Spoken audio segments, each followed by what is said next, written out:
How's it going, everyone? Back at you with another one. This is my essentials for truck driving. Some of them, not all of them, of course.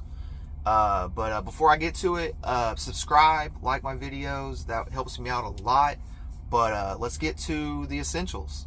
The number one, I wouldn't say number one, but it could be number one on someone's list. But here we go. Water, food, and an extra set of clothes. Those are big deals. The water, of course, goes without saying. You need something to drink if you get stuck out here.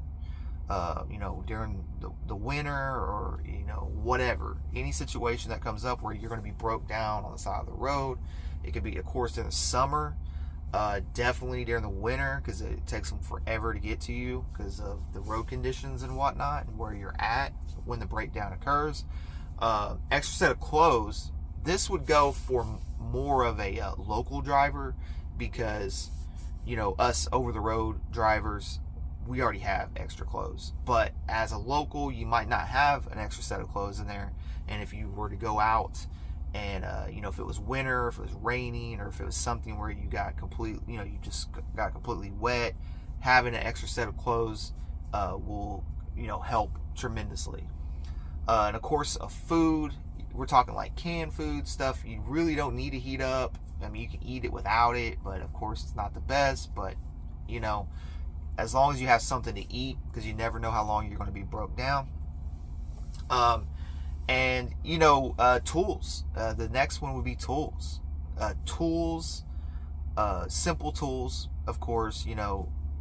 Just buy one of those cheap ratchet wrench sets with some screwdrivers.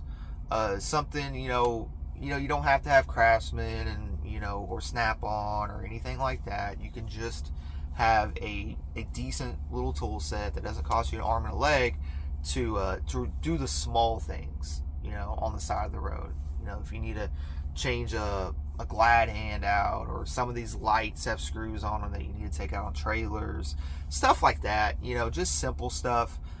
Fuses, of course, because a fuse can go out and boom, half of your lights don't work on your trailer, or your marker lights aren't working on your truck, or stuff like that. And of course, you need replacement lights, headlights, turn signals, brake lights, side lights for your trailers. We're not talking having like 50 of them on hand. You could just have one of each and have you just a little emergency pack, and then boom, you're good to go. And I know a lot of companies provide that, but some don't. So and then this one comes down to just personal hygiene stuff would be nice. If you have any, like the dude wipes are a big deal. Paper towels and toilet paper, all that stuff. Just have you a little little bit of that, because then you'll be good. And then those are multiple uses. Of course, you can have the paper towels, and you're gonna have your Windex, and you're gonna be able to clean stuff like that. But yeah, and on to that, a good window cleaner, because these trucks, the windows get dirty. So if you have get you a thing of Windex or whatever, knockoff Windex, whatever you want to do. You don't have to spend an arm and a leg out here on stuff, but having something like that would really be essential. And having washer fluid is a big deal. Having washer fluid, because especially when the weather gets bad, they have that one with the de-icer in it and stuff like that. So these next two are kind of like more of the techie side. I'd say techie side, but whatever. You know what I mean? They're more of like, those are like core things. And I would say these are core things too now. They used to not be back in trucking when they didn't have these things, but now they're really handy and really an essential thing, I think. I think having a battery pack, one of the battery packs that you can charge your phone, your tablet, your computer, are a big deal. I think those are really handy, because all you do is charge them up, or you can get the ones with solar that are solar powered. They have some that have the solar panel on top of them, And then they have some that actually open up and have multiple solar panels, so they bring, charges faster. And of course, the brands you get, because you can get them for like $10. I bought one at Walmart. It was like $10, and it was just in the line when I was going to check out. And I've used that thing numerous times, and it's just if I had it right here, I think it's in my bag, but anyway, it's in the truck, and it literally can charge your phone up. But it's a cheap one. If you get a good one that you pay, $30, $40, $50 for, it's going to be able to do a lot more, be able to, charge a lot more. It's going to be able to, it's going to be better quality. So one of those battery charger things, get a cheap one. At the very least, just get you a cheap one in case, you're out here on the road and your alternator goes out, and then you don't have no way to charge your phone. You don't know how long you're going to be on the side of the road. It's all these things that if you could spend $10 and save yourself a hassle, you would do it, right? And this one to me is one of the biggest things out here. Like I said, this is like not in the old days, but now it is. It is a cell phone. So, pretty self-explanatory. Okay, so for instance, I've had this happen, and just not too long ago. My cell phone just quit overnight. Wouldn't charge, wouldn't turn on, wouldn't do nothing. So, I didn't have a phone.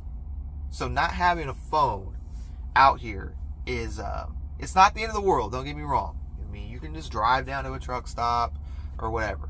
But most of us have all our contacts on there, and I don't know about you, but me, I don't know anybody's cell phone numbers offhand. I know my wife's cell phone number right offhand, and that's about it.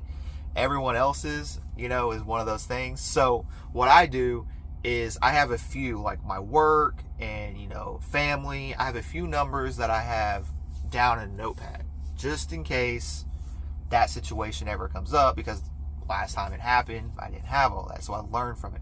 So what the solution to this is to go to Walmart or wherever you go and get you a prepaid cell phone, a cheap one. Like, we're talking bottom of the barrel. We're not talking going and getting you an iPhone or some, Samsung, whatever. We're talking getting like the $35 one, the one that's on sale, or the cheaper, whatever they have, and getting that. And it already has a SIM card in it. So now all you have to do is just keep it, keep it in your drawer, keep it in your glove box, wherever you want to keep it, and just keep it there. And if the day comes that you need it, you can literally just activate it, charge it, activate it through their system. You don't even have to have service to do it. I mean, I could be mistaken, but I don't think you do. I think you can just call their service line through their phone, and boom, you got yourself a cell phone. Because a lot of people do their logs on that, and then but I know with the logs, it is that thing where we have to have paper logs in the truck anyway, so it's not the end of the world for your logs. But I think we have to have 10 days, 14 days, something like that. But we do have in the truck, there's paper logs just in case. But a lot of people run their stuff on owner operator, stuff like that. When I was owner operating, I did that. So I think the cell phone thing is a big deal. And the one thing they have on them, which is great, is of course they have a GPS. It's not a trucker GPS, but it's a GPS. So when I first started driving, I literally had a cell phone, not a cell phone, but I had a Garmin that I bought, and it was like $300 something, and I couldn't even afford it. But my company I worked with had a company store, and you could basically just buy it, and then they took it out of your check, which, they overcharged everybody for all that crap anyway. But anyway, but I bought this thing, so I'm fresh, new trucker, and like 2 weeks into me driving on my own, it goes out. And I had an Atlas, and I had all that stuff, but it was the biggest pain in the butt because I didn't have another GPS. This was back when phones weren't even doing that yet. You didn't have the ability just to pull up Google and go. So I think, an extra, not an extra GPS, because most of these trucks you have nowadays, like my company has a Qualcomm or Omnitracs. You can tell I've been driving a while if I call it a Qualcomm.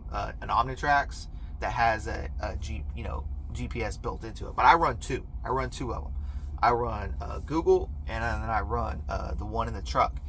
So, you know, I use them both. I bounce them off each other, because you have to use common sense when you're going into places. You know, if it doesn't look right, it probably ain't right. So, but the one good thing about Google over all the GPSs is you can zoom in and get a street view of where you're going. You can see where, you know, the entrance to the shipper receiver is, and it helps out so much. But yeah, that's just kind of like a few things. I know there's a ton more that we could go over, but that's just really like some essentials that, you know, if you have those, you're going to be pretty good, you know. But like I said, there's a lot more, and if y'all have any tips or tricks or any other stuff, tell me about it. You know, I'm willing to definitely throw it into rotation in the truck. But I appreciate it. Like I said, thanks for watching. Everyone be safe out there. Get home. You know, make your money. Get home to your family. That's what it's all about. So until the next one, I'll see y'all later.